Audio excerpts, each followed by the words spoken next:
To the instruction course IC53 titled Life Cycle of Primary Congenital Glaucoma from Diagnosis to Surgery to Lifetime Management.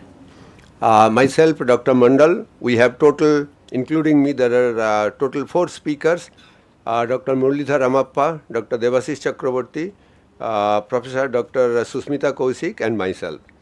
So what we'll do, we'll have maybe all presentations one after another, and then at the end there will be enough time for questions and discussion.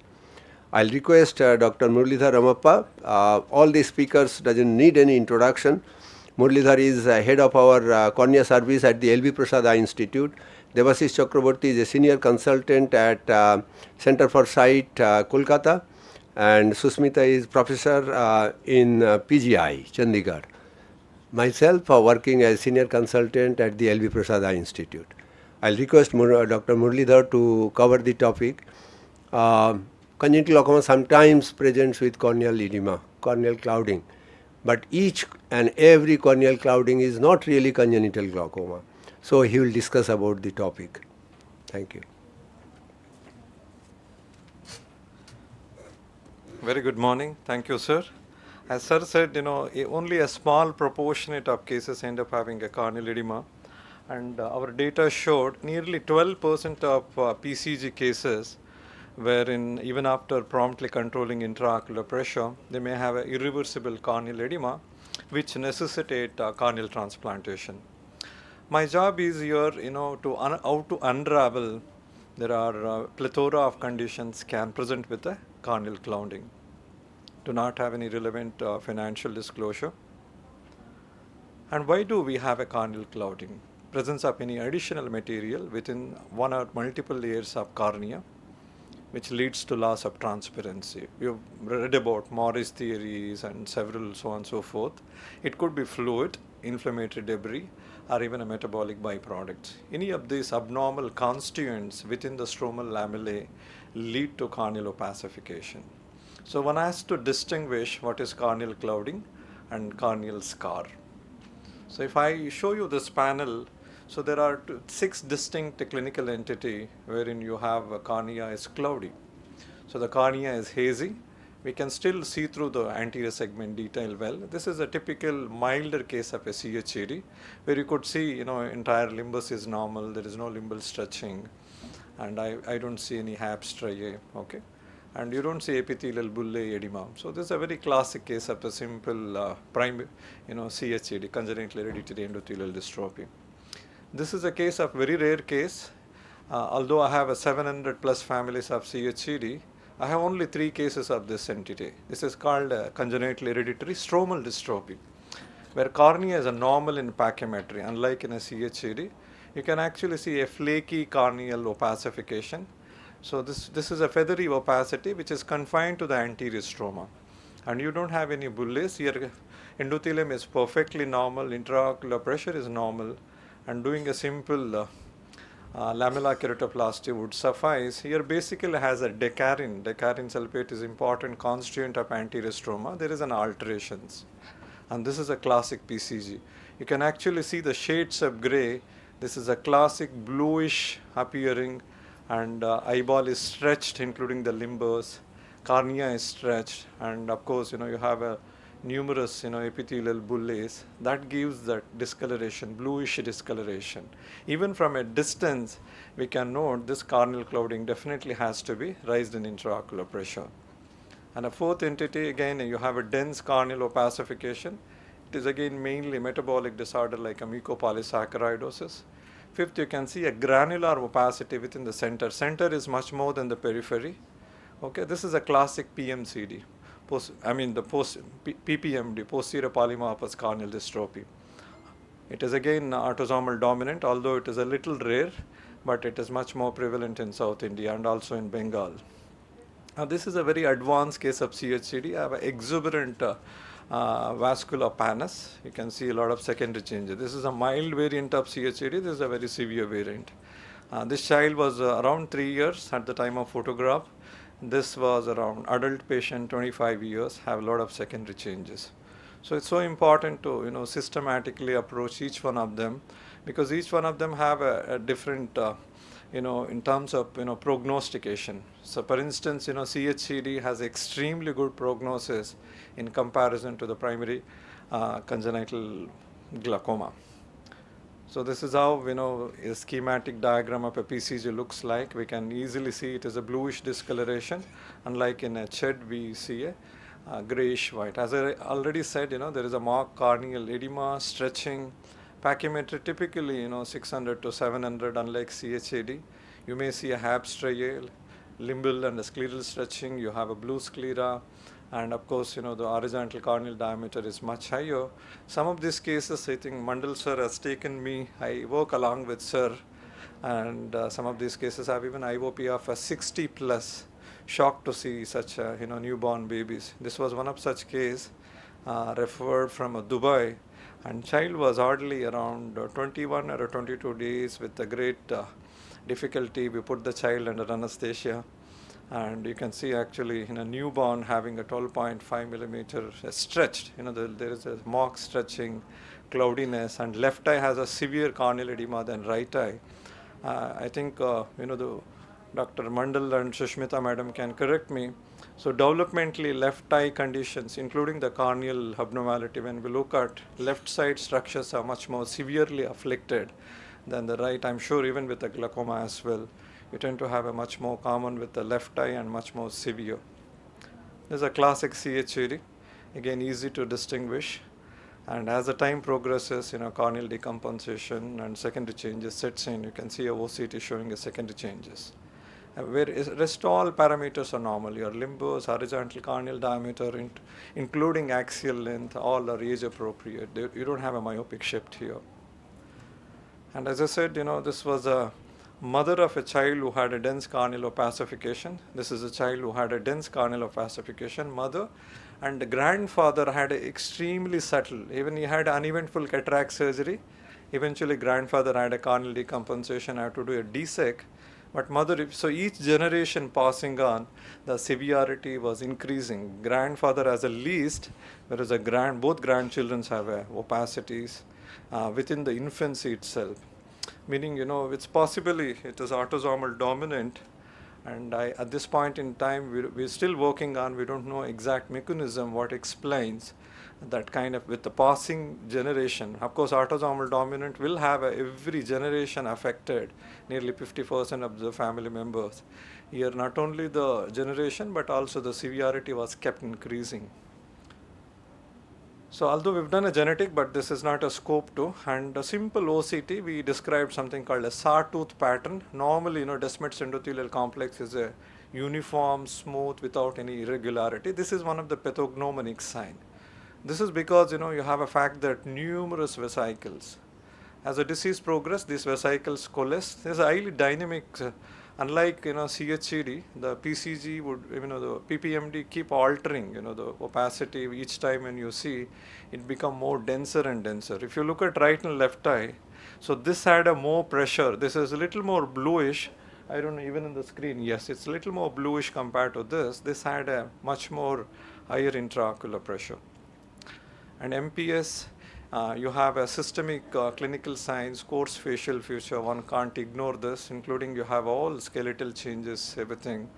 And one of the distinct feature is here, this opacification is pretty granular. And child, if not on any systemic enzyme replacement or a hematopoietic stem cell transplantation, the periphery tend to be much more severely affected.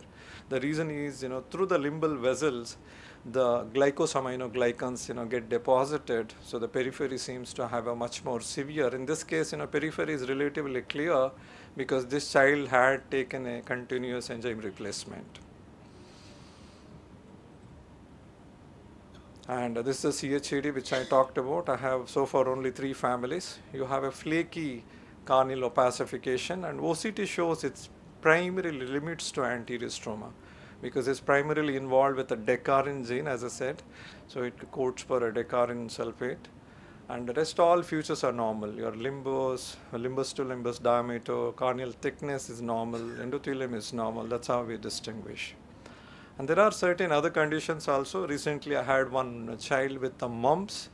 When I elicited a history, eye was inflamed, Otherwise, both eyes dimensions look symmetrical at a certain corneal edema. So the mumps was one of the very rare possible cause of inflammatory corneal edema. PCG, we know in South India it is a threefold much commoner than elsewhere, possibly because of parental consanguinity. It spreads in all formats, both sporadic, autosomal dominant, recessive as well, mostly bilateral. And based on onset, you can categorize. Neonatal seems to be much more severe compared to the late onset. This is how child presents. And you have a classic triad. Because of owing to epithelial edema, they have an intense blepharospasm, photophobia, and lacrimation. And this is one of the arbitrary to show that, why limbal stretching. Sometimes, most cases, as Mandal sir said, cornea may be clear.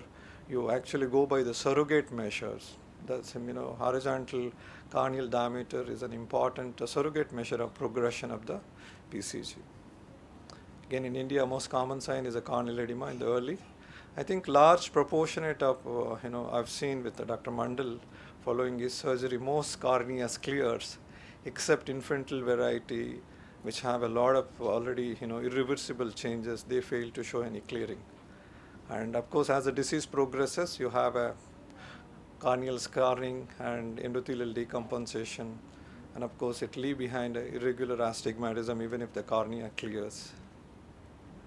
This is how a natural course of primary congenital glaucoma.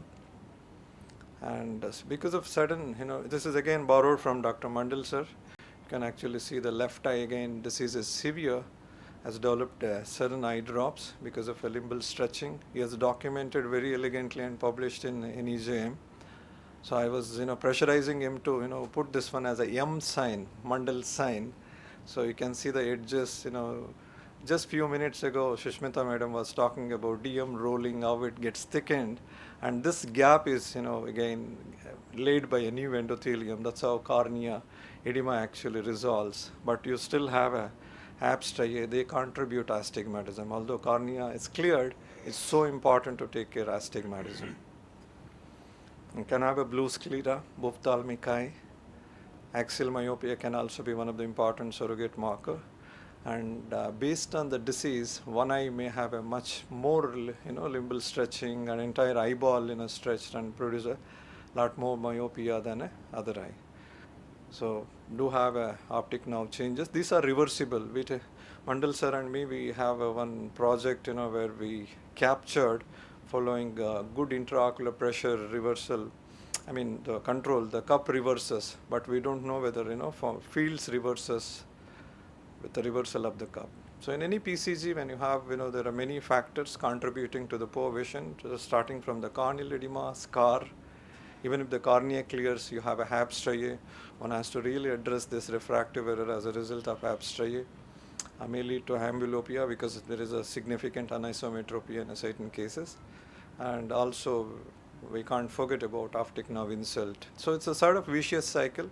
It's so important to keep the vision going. And these are some of the cases, we can just take a 30 more seconds, sir.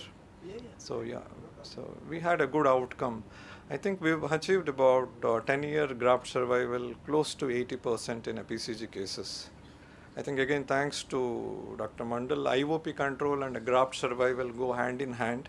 So what we believe is IOP, glaucoma is one of the independent risk factor for the graft failure. So to sum up, child with a cloudy cornea need a meticulous systematic approach, and diagnosis often suggested by both ophthalmic clinical signs and what systemic association, family history. And in certain cases, some of these cases when you have a cloudy cornea of unknown etiology, it's very important to carefully look at histopathology. And in some cases, even a genetic evidence actually helped us clear the diagnosis. So as an ophthalmologist, we can play a crucial role in diagnosing some of the other causes like metabolic disorders, MPS, MLS, and so on, at relatively very early age. And we should know as a pediatric ophthalmologist, all variety of manifestations of systemic disease can have in early infancy. It could be in the form of a glaucoma, or it could be in the form of a corneal involvement. Thank you for your kind attention. If there are any questions, I think as Dr. Mandal said, we'll take it at the end. Thank you, sir. Sorry, I've exceeded 1 minute. No problem. Enough time is. Thank you, Murli, for giving the detailed outline of the topic. So next speaker is Dr. Devashish Chakraborty, who will be speaking on diagnostic evaluation and the management options available. Devashish, please carry on. Thank you, Dr. Mandal sir, for giving me this opportunity. Good afternoon, everybody.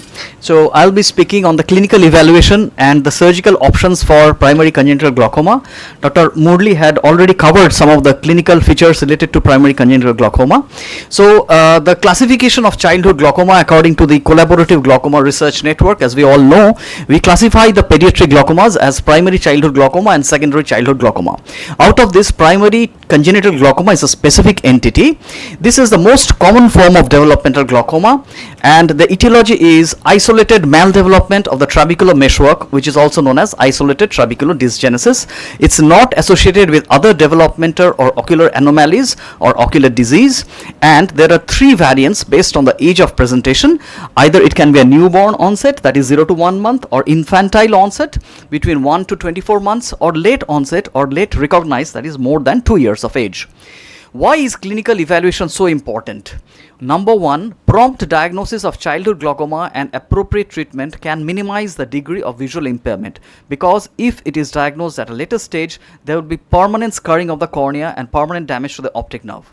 Number two, please beware of the mimickers, like Dr. Murli had discussed some of the causes of corneal clouding. Similarly, there can be retinoblastoma, which can sometimes mimic as primary congenital glaucoma, and the consequences may be disastrous.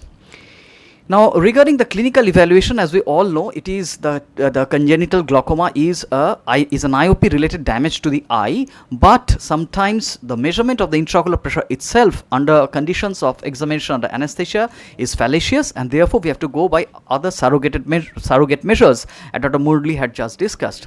So look for other signs of glaucoma in this age group, like ocular enlargement, hub striae, and increased cup disc ratio.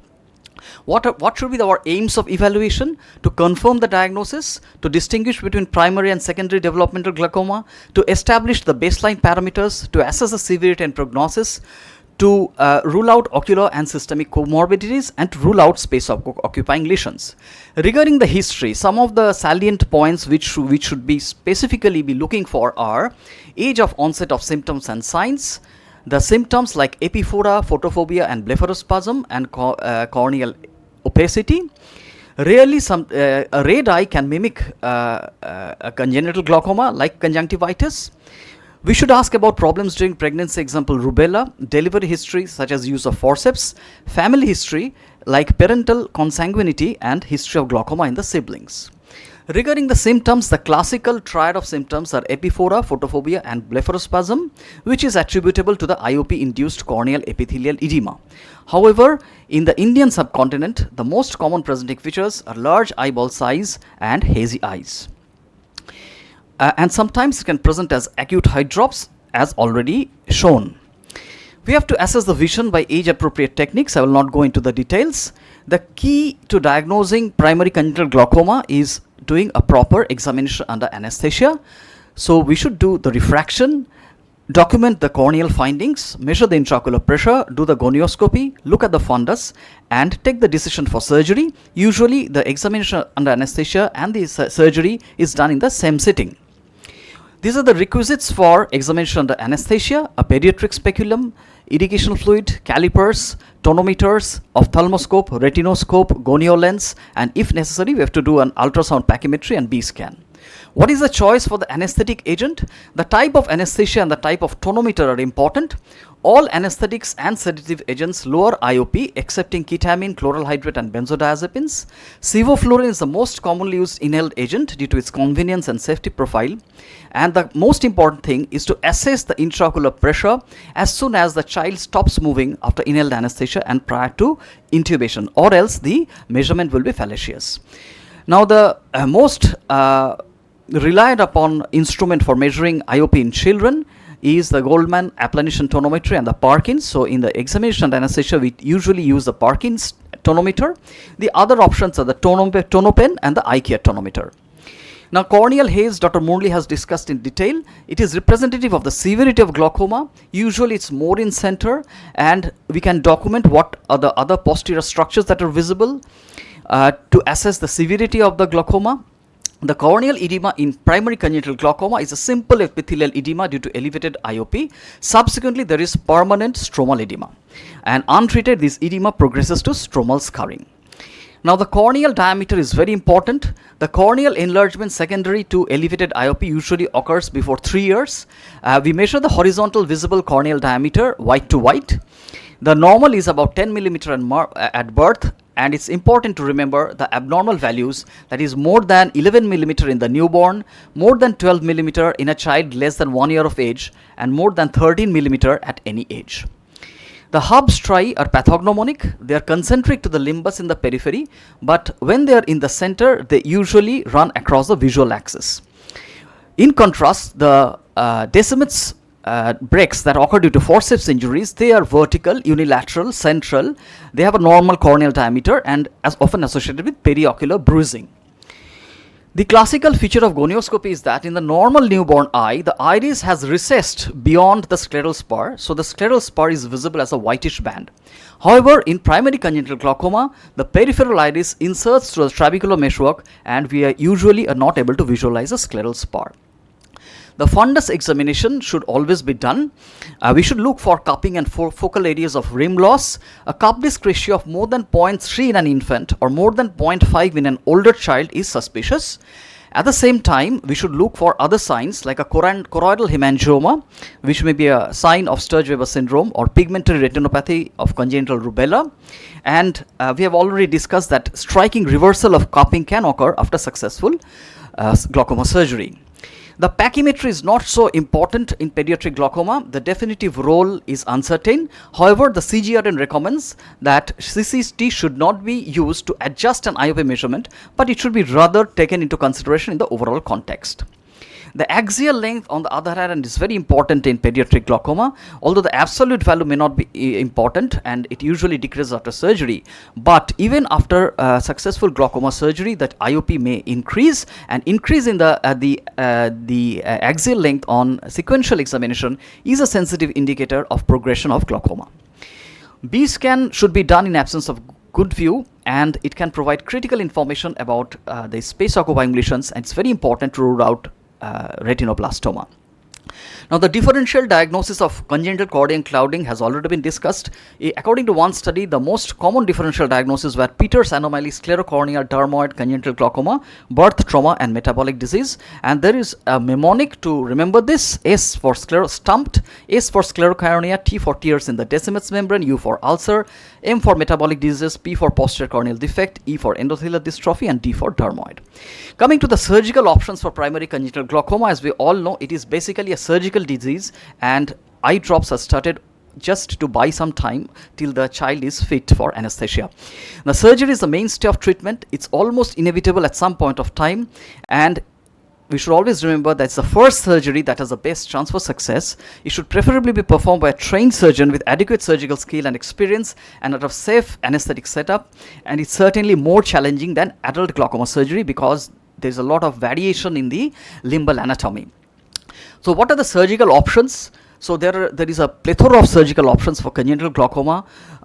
It started all with goniotomy, then we have the trabeculotomy ab externo, then trabeculectomy, combined trabeculotomy and trabeculectomy, 360 degrees trabeculotomy using blunted proline, endoscopic goniotomy, fiber optic microcatheter trabeculotomy, and for recalcitrant cases we have the tube shunt implants, and we have cyclodestructive procedures. What are some of the general considerations? The angle surgery, that's goniotomy and trabeculotomy, is the procedure of choice for primary congenital glaucoma. What should be the exact choice, whether it's goniotomy or trabeculotomy? It's dictated by the corneal clarity, surgeon's experience, and preference.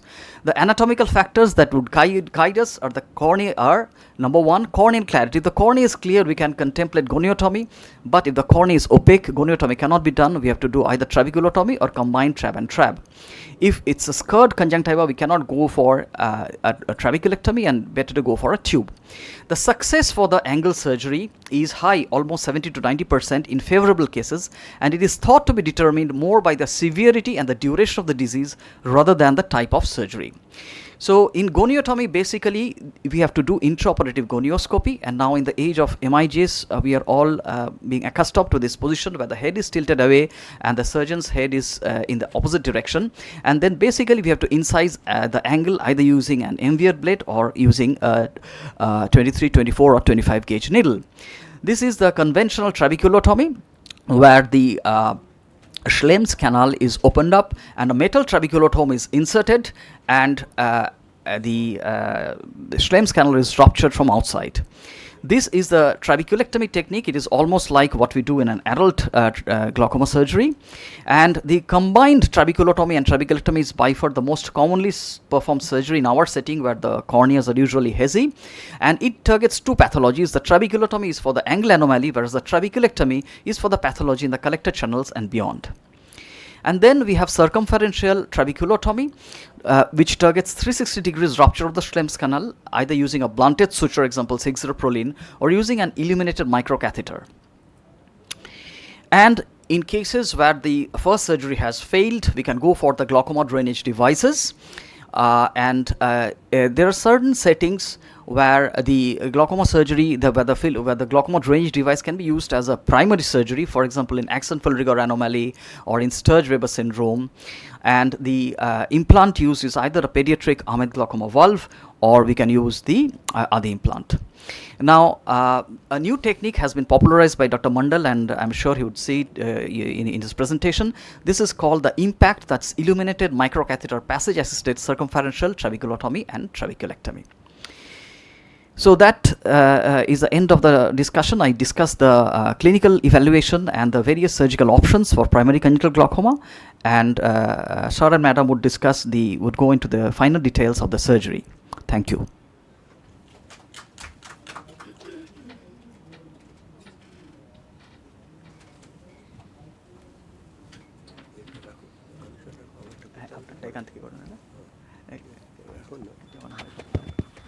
Thank you, Devasis, for giving the detailed description of the topic.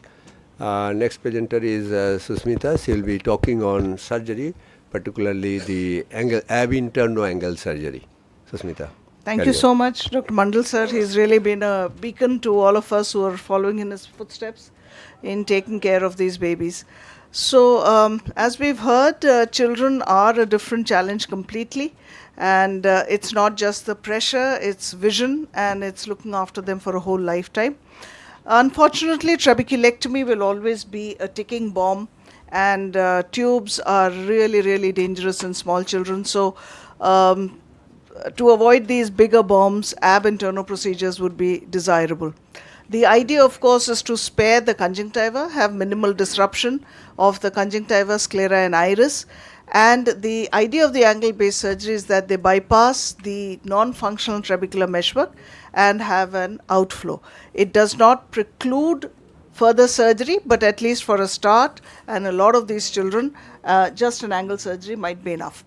So this is what a normal infantile angle would look like on gonioscopy. This is a type 1 angle where some trabecular meshwork is visible, but there are iris processes. And this is a type 2 angle where it's really, really highly inserted, and the trabecular meshwork is not so well seen. So the type 2 angles really are the ones where you would bear in mind that possibly he would require something more than an angle surgery, but a type 1 angle is the one which is likely to work the best. So the prerequisite, as Dr. Debashish just told us, is a microscope and head position, rotation. So you need to rotate the microscope in one direction, you need to rotate the head in the other, and you gently place a direct gonio lens. Our personal favorite is the Swan Jacob, but any gonio lens is all right as long as you can see the angle on the other side. So you can see that's how the gonioscope is being placed, and the surgeon would be sitting on the opposite side of the eye being operated upon. So just surgeon's position, as you can see, that's one of our fellows operating. The microscope is tilted, the head is tilted to the other side, and the idea of tilting the head to the other side is getting the light straight into your eye here, so that you can operate on the angle rather than look end in into the cornea. Goniotomy, we just slice the abnormal trabecular meshwork. We do as much as possible. Here we are using an MVR blade, but you can use a needle. Initially that is helpful because you can put it on a visco syringe, and in a moment you'll see the difference between the treated and the untreated angle. And this, you can see the iris which has fallen back, and here the rest of the angle being treated. So we treat as much as we can. And this is an Axenfeld-Rieger, and you can see the angle before and after. So that's the cleft which has been formed, and that's how the aqueous goes out. A bent angle needle goniectomy really is an extension of a goniotomy. The idea is to remove a strip of trabecular meshwork rather than just slice it. It's a low-cost Cahook dual blade, if you were. But we actually did a small RCT, and we did one eye bang and one eye goniotomy, and we didn't find much of a difference. So we don't do the bang in children anymore. But in a minute you'll be able to see the strip. So here you are at the tip of this needle. This what tissue you see is trabecular meshwork. So it's really a strip of trabecular meshwork which is stripped off. The trabectome is just using plasma energy instead of manually removing it. I don't think there's any great advantage in using a trabectome with its inherent cost, but then if you have it, that's something which you could think of doing. The gonioscopy assisted transluminal trabeculotomy, or the GAT, has proved to be very, very interesting in children because you can treat 360 degrees at the same time, ab interno. We don't have the illuminated microcatheter in India as yet, so we use a Proline. You will soon see, look at this fluid wave. This is how much aqueous was dammed into the eye, and the minute you enter the eye, it all comes back. So you put in a little bit of pilocarpine, a little bit of visco, and you use a blunt-tipped Proline suture to enter the eye. You can see the harbs pretty well. So it is a reasonably hazy cornea, but if you can see the angle, it can be done well. The only problem is you need 2 ports, so you need to remember to suture both ports. So this is just going in. I'll go a little ahead. So you need a max grip forceps or any intraocular forceps to grasp the end of the Proline. And an incision has been made into the trabecular meshwork, a little goniotomy is done, and then this Proline is just threaded through. And if it goes in smoothly, and you can see it in the trabecular meshwork, this blue thing, this you know that this is going into the angle. So you just keep pushing it in, and 360 degrees it will soon come out of the other side, and then you can hold it and strip it off. So 360 degrees you strip it off, and you do it in one go. Another way to do it if you're not comfortable with GAT is to just do as much goniotomy as possible, do a nasal and then do a temporal by going to the other side. But this we found is easier. So here the end has been grasped, as you see, there you are. So that end is being grasped, and the external one will be pulled out. So one end is here, and there it is. And then you just hold the other one outside and you pull out the whole thing, and there you are. This 360 degree trabecular meshwork is sliced in one go. So how does angle surgery fit in? Quickly, some clinical situations. Sometimes we do it after a combined trab with trab. So glaucoma since birth, you can see left Peters anomaly, right PCG. We see these varying anterior segment dysgenesis often. But even though we've done the CTT in both eyes, the right is still very hazy. So the idea is, rather than going ahead, can we do a goniotomy of the rest of the angle? So we do that. We call it a secondary goniotomy because the rest of the angle is not treated as yet. So you can see the haze here, and actually some of them do quite well, and like you can see, this baby is really cleared. So we avoided a tube, we avoided a second surgery, we avoided needling, we avoided all that. We just went in and treated the rest of the angle as much as we could, and actually this cornea cleared and the IOP comes down. So we use a secondary goniotomy often. This publication came a couple of years ago. It's been very, very encouraging, so we've been pushing. And I was very happy to be sitting in a free paper session today, and there was a paper of 1-year results of goniotomy from somewhere else. So I was very happy with that, and it's encouraging that people have started doing goniotomy for children and are happy with the results. So how do we plan? Now this baby, for instance, clinically I think this should do well with the goniotomy, but this requires a little more because it's already ophthalmic and it's already hazy. But rather than doing a CTT, I decided to do a GAT. So this baby's got a GAT in one eye and a goniotomy in the other. And the beauty is, this is first post-op day and they're opening their eyes wide to look at you because you've done nothing to their conjunctiva. So that's what I love about this surgery. And you can see on day one how the cornea has cleared. He stayed well till about 2 years now, and you can actually see the ophthalmic eye has become a little towards the normal as well. But so far so good. He's stable, but we hope he remains that. There are some sad stories. Pediatric glaucoma will tug at your heart and make you feel worse than possibly their parents as well. This was a child, came to us at about 6 months of age. We did the combined CTT. He did well, followed him for about a year or so, and then he disappeared. He came back to us 3 years later. He didn't come back with COVID. He came to the emergency like this. So it's very heartbreaking. That's what I meant by saying a trabeculectomy in a child is a ticking time bomb. You have no idea what muck he's going to take into his eye. You have no idea how much he's going to rub it. But this is real time. This is every day. He already had a thickened sclera and he had a T sign behind. There was no way that we were going to save this eye, so it had to be eviscerated.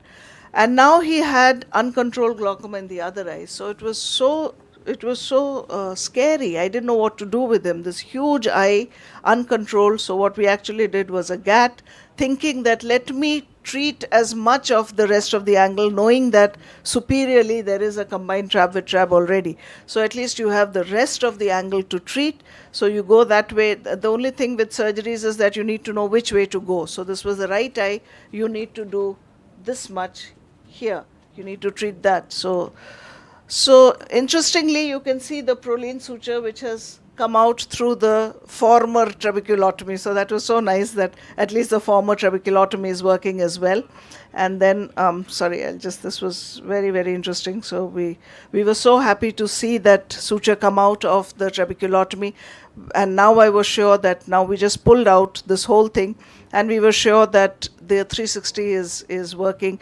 And this boy has done very, very well. And I'm so happy I didn't have to go in with a tube or go in, because socioeconomically they're going to be the same, and I can't afford to have him come back with the other eye as well. Early days yet, but my preliminary thoughts would be children, if you can see the angle, even if hazy, yes. Whether you do goniotomy, bang, GAT, trabectome, whatever it is, just get rid of that dysgenetic trabecular meshwork. Ab interno techniques are expanding to include more and more trabecular meshwork and excise rather than incise. It's viable. It's safe, it's low cost, and it's worthwhile as a first procedure. I acknowledge all my residents who work day and night to let me make presentations like this, and thank you to my center. Thank you, sir, for having me on.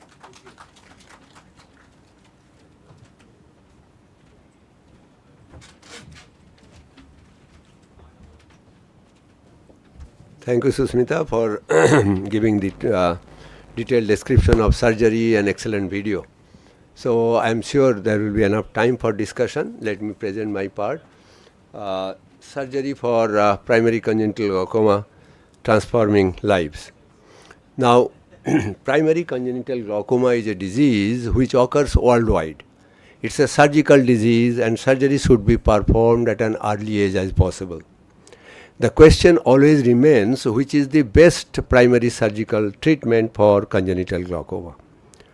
In the mild, moderate to advanced stage of the disease. See here, a very advanced stage of the disease with the OCT picture, and here is another picture. Murli has shown this picture earlier. Now, I feel that the things are changing, newer surgical techniques are coming, but we should know how the evolution of surgery has happened over the last 85 years. It started with Otto Barkan in the year 1936, where he described the technique of goniotomy for primary open-angle glaucoma. After 2 years, in 1938, he described the same technique for primary congenital glaucoma. And after that, you can see a series of surgical techniques has been added in our armamentarium. And in the year 2020, we also added a surgical technique. I'll come to it with the help of video. Now, with immense pride and humility, I bear witness to the revolutionary changes that has happened over the last 40 years. Started my journey in the year 1983 when I was doing my, I'll say, house job at NRS Medical College, and since that time I was interested in ophthalmology and particularly glaucoma. Professor G.N. Seal used to do the surgical technique of goniotomy without microscope but with a spectacle mounted magnifier, and he used to dissect the Slem's canal and used to confirm that the dissection is perfect with the help of wire introducing into the Slem's canal. I was very, my knowledge of the subject was so poor, I'll say, at that time, but now I realize how scientific he was in his approach. Combined trabeculotomy is probably the most important surgical technique in our Indian patient population. Fiber optic microcatheter trabeculotomy and ab externo approach is definitely a revolutionary change which brought or improved the outcome, and even with that there is possibility or there is need for adding trabeculectomy whenever you are doing 360-degree external trabeculotomy. So I'll not talk on this subject. In refractory glaucoma, trabeculectomy with mitomycin or maybe drainage implant is the option.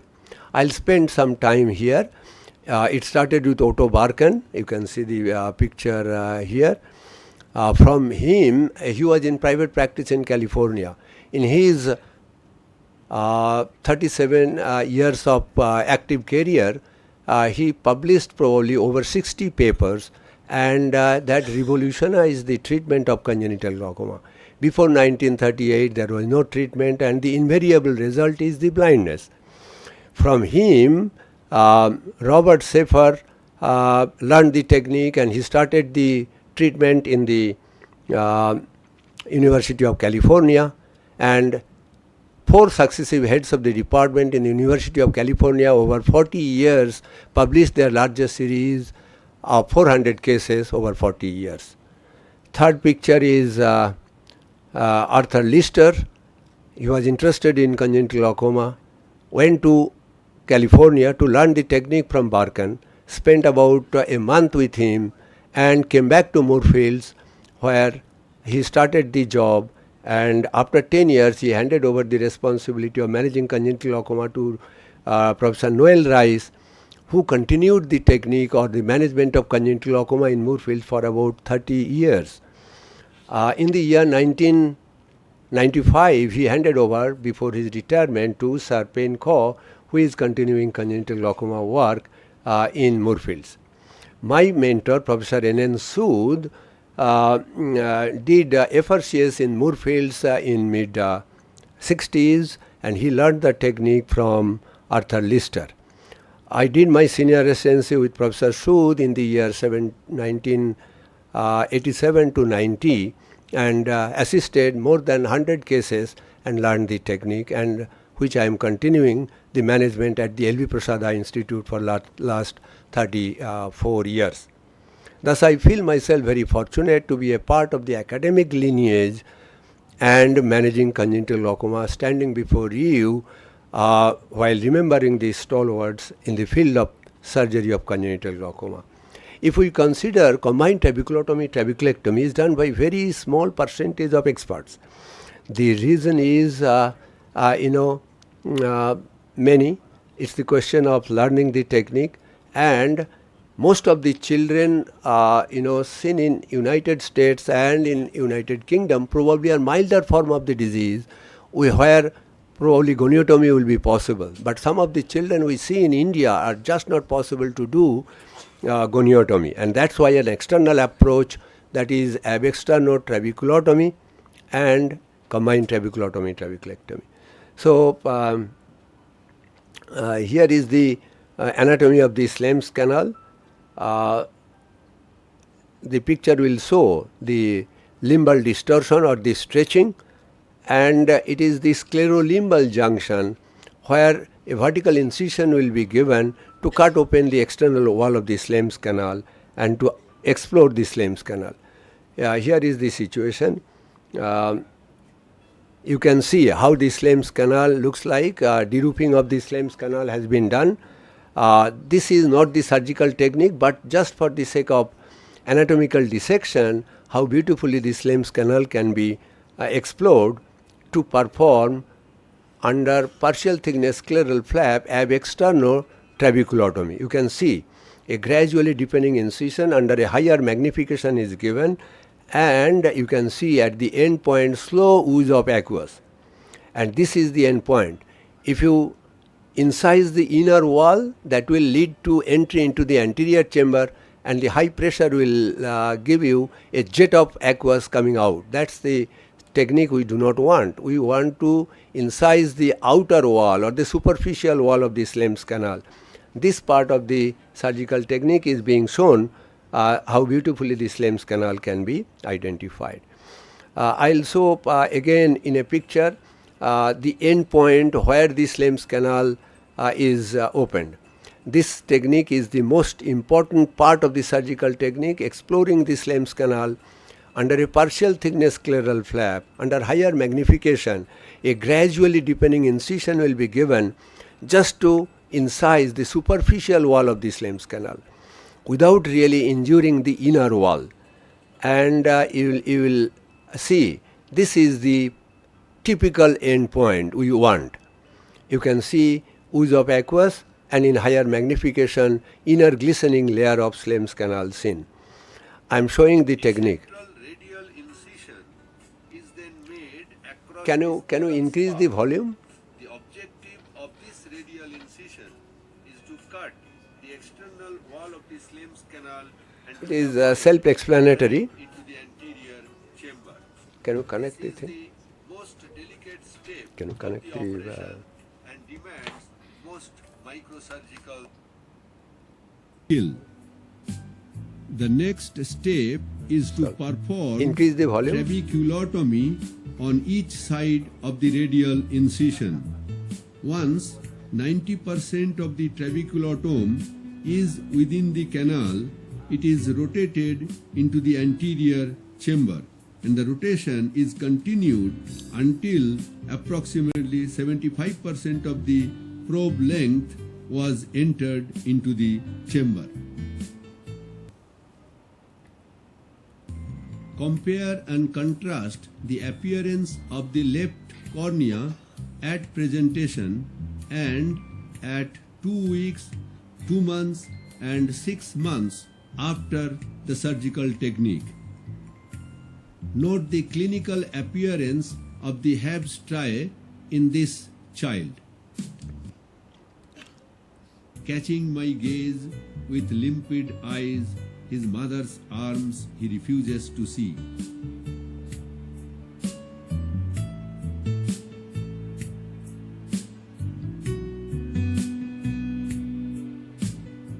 With appealing eyes, he speaks the language of his soul. The faces lit up with smiles, a radiant beam on the baby's face. Each little one, not a patient, but like my own child, does seem. These little gems are tomorrow's dreams. I cherish their budding beam. This child was operated in the year 2011, and now about 12 or 13 years of age, studying very well, and he wants to be a doctor. I presented this publication to him to encourage him, and here it is seen. 10 years follow-up. Look at the endothelium. The unaffected right eye, corneal endothelium is so good. The affected right eye, although clear, in slit lamp examination also, but Habs striae was there, and look at the endothelium. Long-term follow-up is required. In course of time, endothelial failure can happen, and the patient may need endothelial grafting. So I am presenting a video. Cataract surgery was later on done on this patient. I am just skipping that. I am presenting a video where CCT was done in a patient. Can we increase the volume a little bit? मैं प्रमोद पाटिल महाराष्ट्र जलगांव से। मैं पूनम प्रमोद पाटिल हूँ। मेरी delivery pre mature थी। 10-15 minute में पता चल गया कि हमारा बच्चा ब्लाइंड है। तो मैं इतना रोई थी कि मैं बोली थी मेरे को बच्चा ही नहीं चाहिए। मैं डॉक्टर के पास में गया, वो पैडियाट्रिशियन के पास में। बोलता बच्चे का कंडीशन कैसा है? बोलता बच्चा तो ब्लाइंड है, तेरा बच्चा अभी ऑक्सीजन पर है। मैं रो दिया उसके सामने। मैं बोला भाई हमारा ज़िंदगी क्या होता है, तू इसके बारे में नहीं जान सकता है। नासिक में ही हमको डॉक्टर अनिल मंडल सर का नाम भी और हैदराबाद अस्पताल का नाम भी पता चल गया था। मेरे को इन्होंने बोला बच्चे का ऑपरेशन हो जाएगा तो टेंशन ना ले, ऐसा वैसा वो सब बता दिया। तो यहाँ पे बोल रहे थे मेरे को हैदराबाद एलबी प्रसाद में ऑपरेशन बच्चे का हो जाएगा। The child was born out of non-consanguineous marriage and both the parents were blind because of congenital glaucoma. Simultaneous bilateral primary combined trabeculotomy and trabeculectomy was performed on this baby at the age of 3 weeks when the body weight of the baby was 1200 grams. This is the preoperative appearance of both the eyes, showing megalocornea and corneal edema. What follows now is microsurgery on the right eye. A 1/2 thickness scleral incision is delineated and a partial thickness scleral flap is then dissected towards the limbus. Surgical landmarks and anatomy of the limbal region is carefully identified and a 2 by 2 millimeter trabeculectomy block is outlined without penetrating into the anterior chamber. A central radial incision is then made just behind the outer landmark of scleral spur. The objective of this radial incision is to cut the external wall of the Slem's canal and to avoid entering the anterior chamber. The internal arm of the trabeculotome is introduced into the Slem's canal using external parallel arm as a guide. Once 80% of the trabeculotome is within the canal, it is rotated into the anterior chamber and the rotation is continued until 75% of the probe arm length has entered the chamber. In total, approximately 120 of the trabecular meshwork is ruptured by this technique.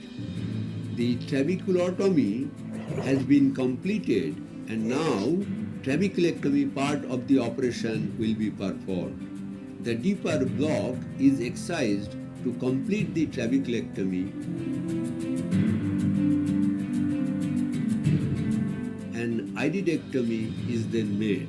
The scleral flap is then closed with one 10-0 nylon suture at the apex of the triangular scleral flap.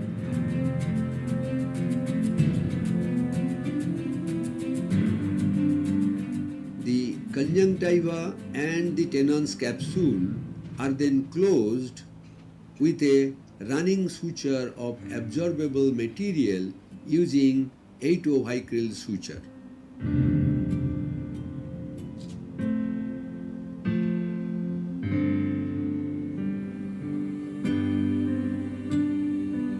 This is the appearance at the conclusion of surgery and 0.3 ml of dexamethasone injection is given subconjunctivally at the inferior foreneck.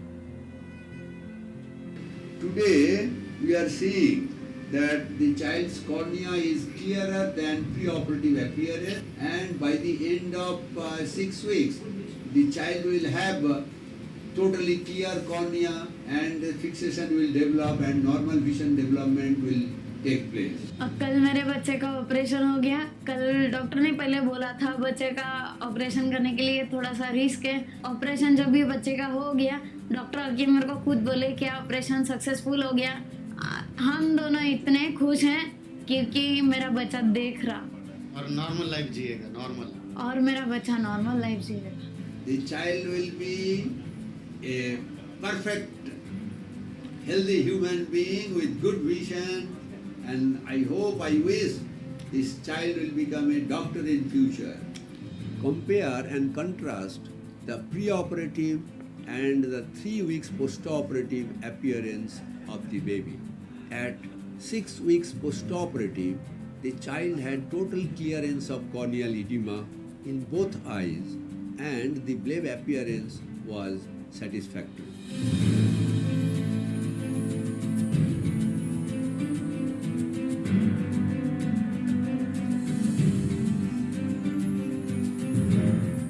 The child is enjoying age-appropriate normal visual acuity in both eyes and the activity of the child is normal and the parents are extremely happy with the surgical outcome. Primary combined trabeculotomy and trabeculectomy was very safe and effective in this premature infant with congenital glaucoma, and the child is enjoying age-appropriate normal vision.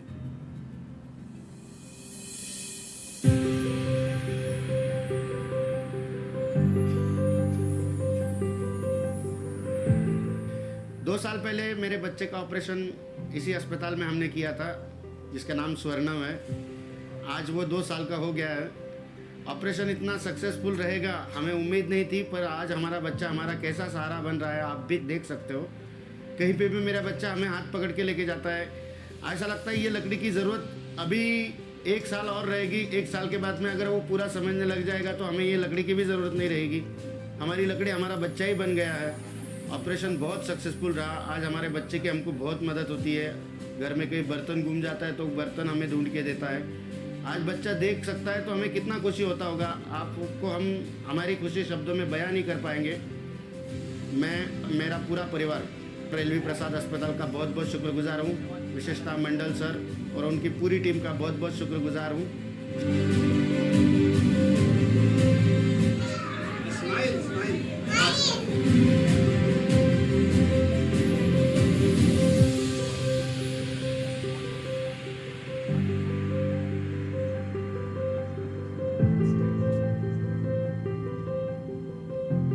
The child completed 2.5 years of follow-up.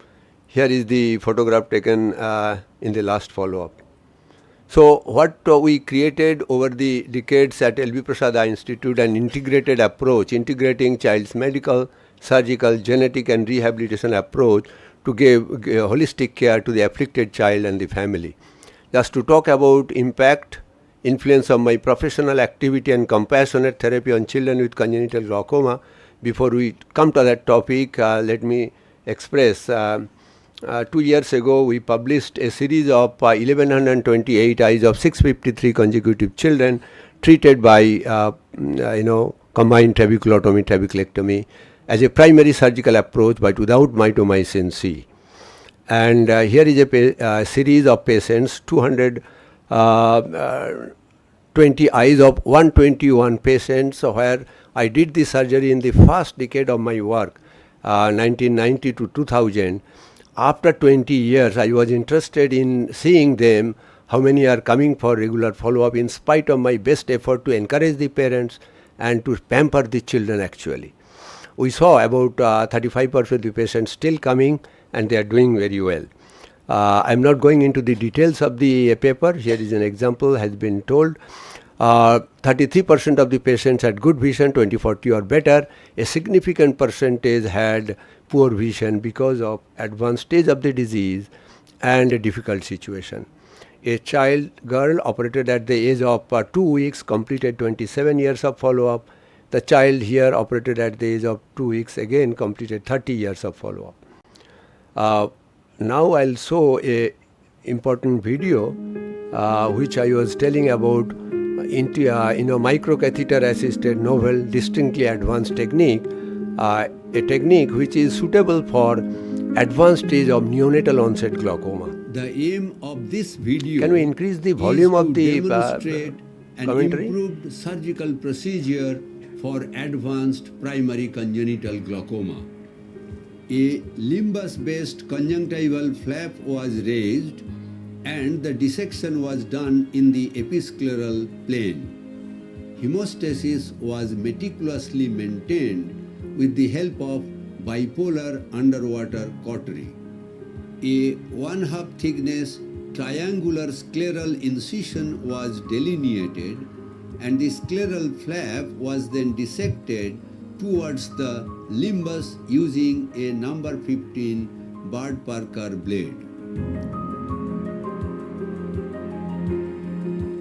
A 2 by 2 millimeter trabeculectomy block was outlined without penetrating the anterior chamber.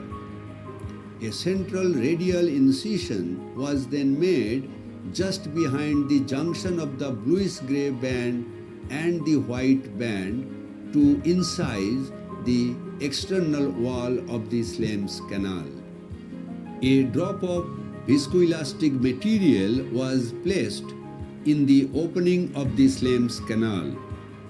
2 tying forceps were used to grasp the illuminated microcatheter, placing the tip in alignment with the canal, and the device was advanced into the canal.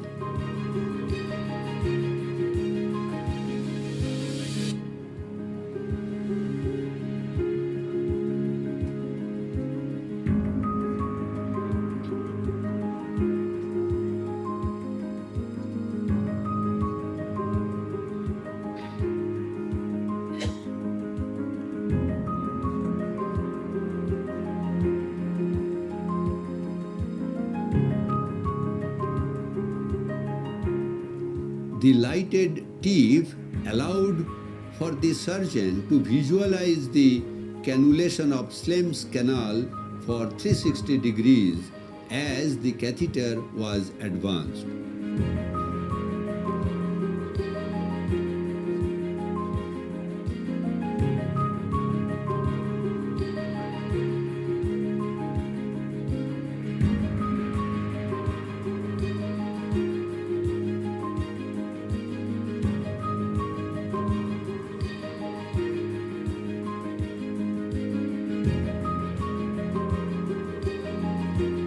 The catheter was grasped with a forceps when it emerged from the distal end of the canal and was pulled out a little bit. Both the exposed ends of the catheter were pulled in opposite directions using a tangential force like a purse string, thus garroting all 360 degrees of the trabecular meshwork. With the help of venous scissors, the 2 by 2 millimeter trabeculectomy block was removed and an iridectomy was then made. There was minimal bleeding from the chamber angle, forming clot over the peripheral iris, and it was removed carefully with the help of Simcoe's irrigation and aspiration cannula. The scleral flap was closed with one tenonylon suture at the apex, and the conjunctivotenon layer was closed in a single layer with a running suture of absorbable material using 8O polygalactin suture. A subconjunctival injection of 0.3 ml of dexamethasone was given in the inferior fornix.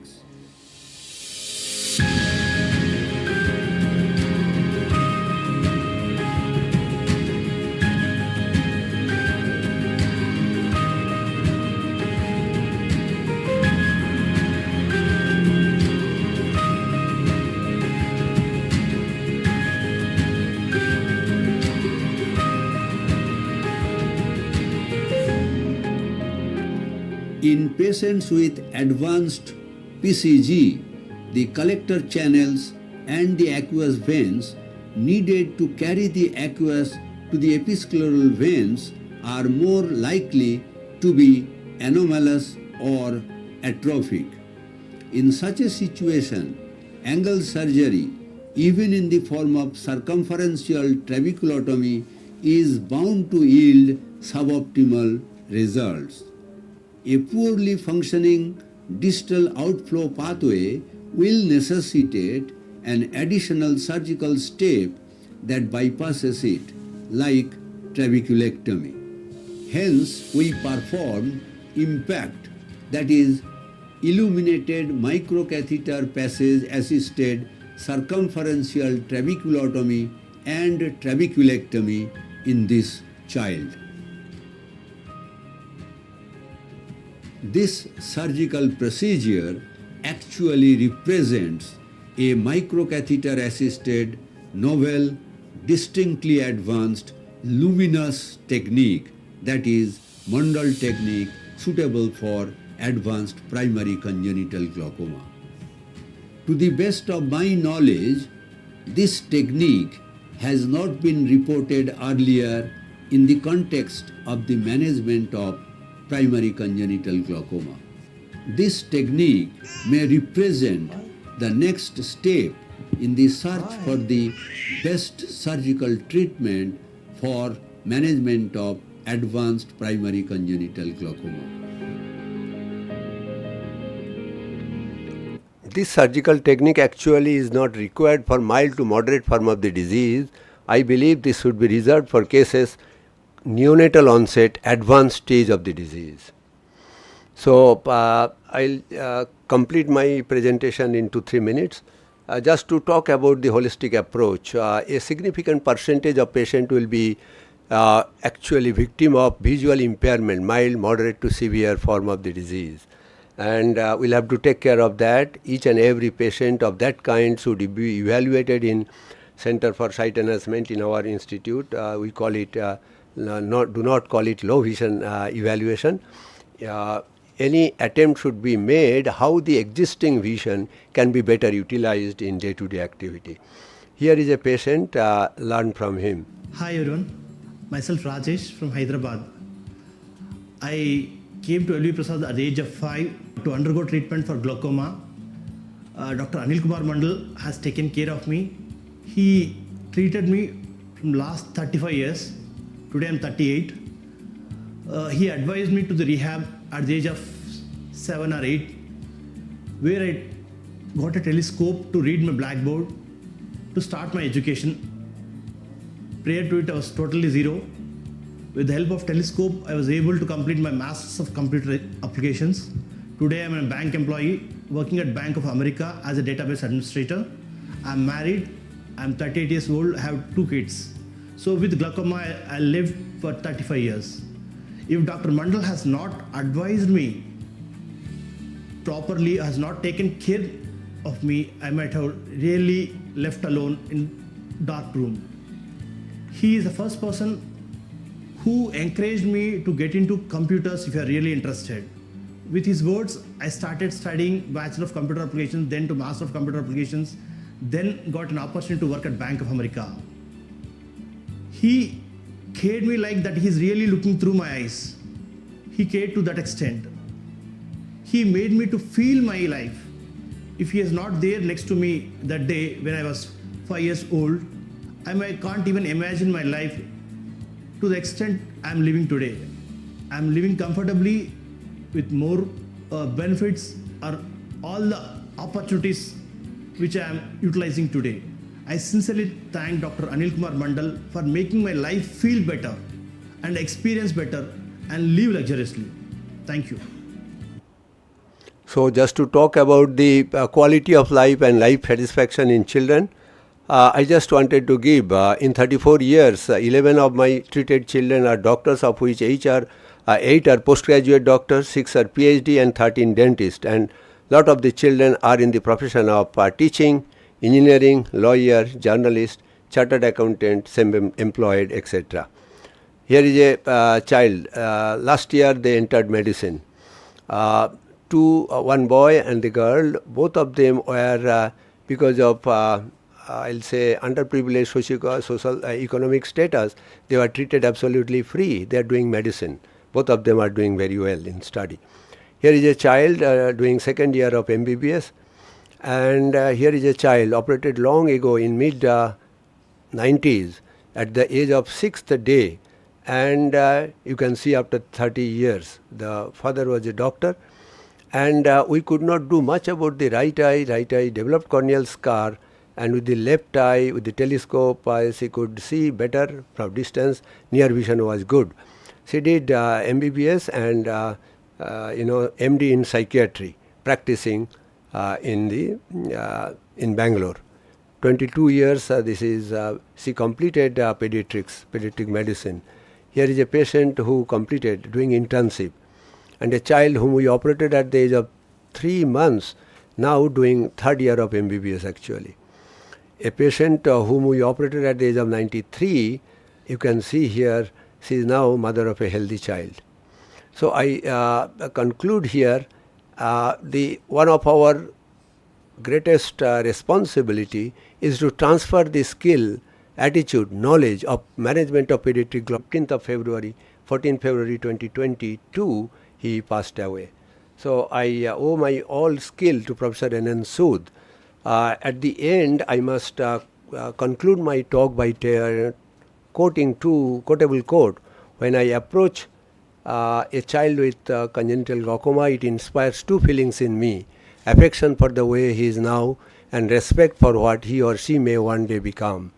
And a very personal feeling: a few decades from now, it will not matter what my bank account was, or the kind of car I drove, or the sort of house I lived in, but the world may be different because I was important in the lives of few children. Thank you. We have still 7 minutes left. We can have some discussion. Any question, any comments, any clarification about the topic, any subject? Whatever Susmita showed, ab interno trabeculotomy 360 degree is an elegant technique. The question is the type of patients we see in India. The corneal haze, the corneal clarity is so impaired, sometimes that is difficult. And the technique which has been shown, an ab externo technique, under a partial thickness scleral flap, exploring the Slem's canal, doing the equivalent technique in an ab externo technique, ab externo trabeculotomy 360 degree. So that's the thing. Both the techniques are surgically very demanding. It requires a significant learning curve, and we are still learning and experiencing the surgical technique on different patients. So to be very frank, to take care of a child who is having congenital glaucoma, operating today, few months to few years, probably will require 2 to 3 generations of professionals to take care of the child's glaucoma in his lifetime. So here comes the role of teaching, transferring the skill. Sir, first of all, thanks a lot for this heart-touching presentation. I have one question. Periodically, Slem's canal is not found during trabeculotomy. In that case, what should be our approach? Doing only trabeculotomy? So the question is, the embryological abnormality may be so severe that Slem's canal may not have formed the way newborn normal child will have. So there you explore, you try your best. If not possible, no point in doing forcefully introducing and creating false passage or cyclodialysis and severe bleeding. You can do just trabeculectomy part and say. I do not do use mitomycin or any kind of wound healing agent in the primary surgery, even when we are doing combined trabeculotomy, trabeculectomy. After 10 years of my work at LV Prasad, I realized that I do not want to use mitomycin intraoperatively in the first surgery, and that's the reason I have switched over from closure of the triangular scleral flap. The scleral flap I designed the same way. Instead of 3 suture, I just put 1 suture at the scleral flap apex, leaving the 2 other sutures, not giving that.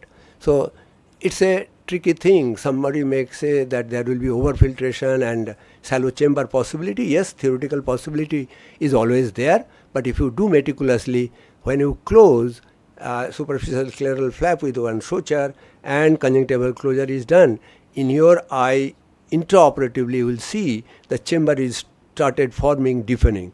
That's the way it happens. Even if it is shallow or flat intraoperatively at the end of surgery, usually it forms in the very first postoperative day.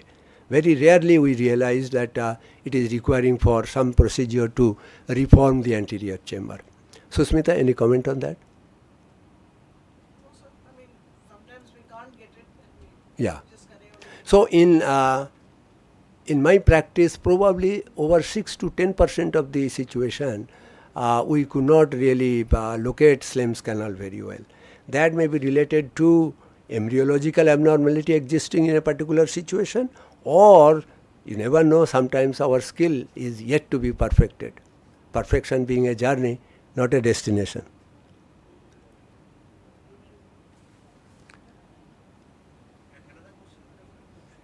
You have started bang surgery recently. One problem we probably all encounter is Devasis, you can take the computer.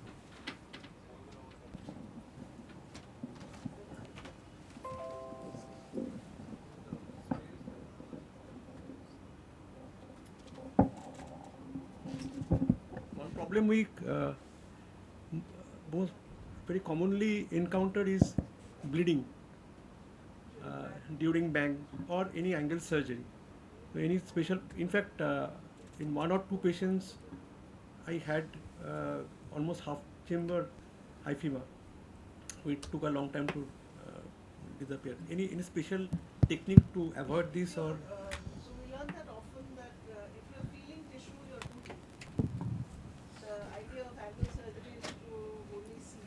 Trabecular mesh work is like water through, light through water, or hot light through that.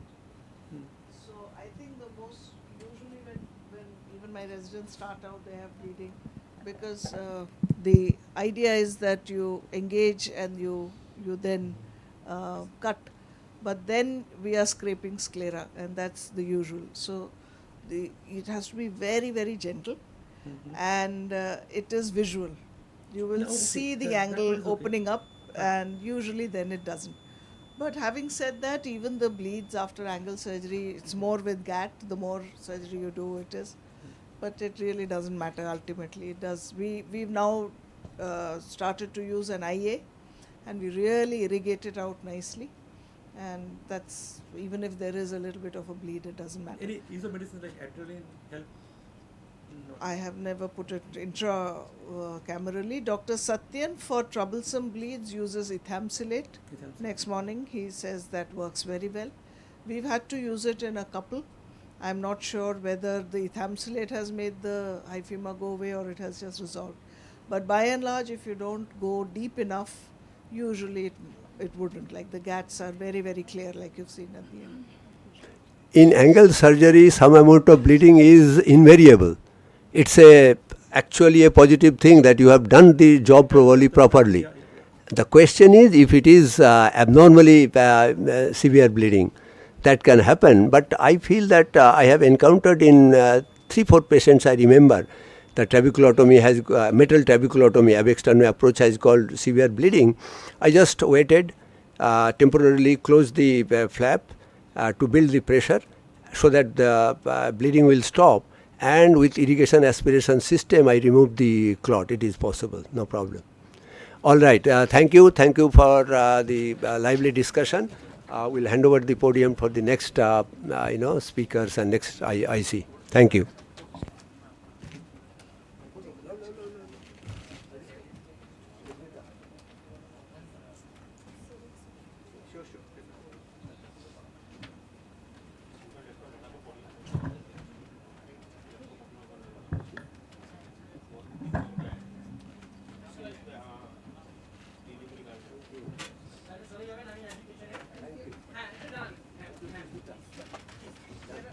The official one. Official one.